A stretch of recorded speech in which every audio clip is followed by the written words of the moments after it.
জিনের প্রতিশোধ। ঘটনাটি ঘটেছিল আমার দাদির সাথে।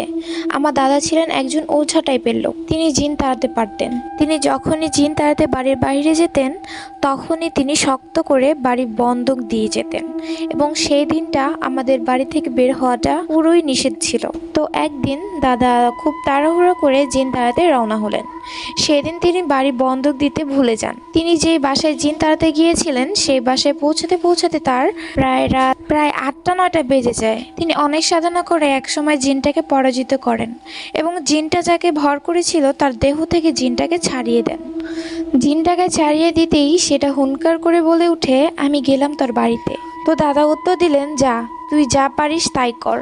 কিন্তু সাথে সাথে দাদার খেয়াল হলো যে তিনি আজকে তাড়াহুড়ো করে বাড়ি থেকে বেরিয়েছে, বাড়ি বন্ধক দিতে সে ভুলে গিয়েছে। এর মধ্যেই জিনটা দাদার বাড়িতে এসে দাদার রূপ ও কণ্ঠ নিয়ে ঘরের বাইরে দাঁড়িয়ে দাদিকে ডাক দিলেন, জমিনা, বদনাটা নিয়ে আসো তো। দাদি ভাবলেন দাদা হয়তো টয়লেটে যাবেন। গ্রামের টয়লেটগুলো বাড়ি থেকে একটু দূরেই হয়ে থাকে।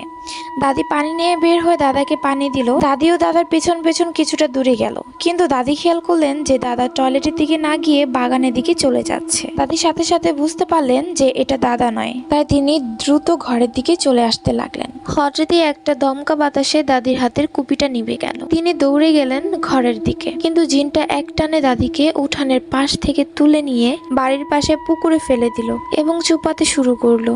তখন বাড়িতে আমার ফুপি এবং ফুপা ছিলেন। দাদি বিপদের মুহূর্তে মাত্র একবার বড় ফুপি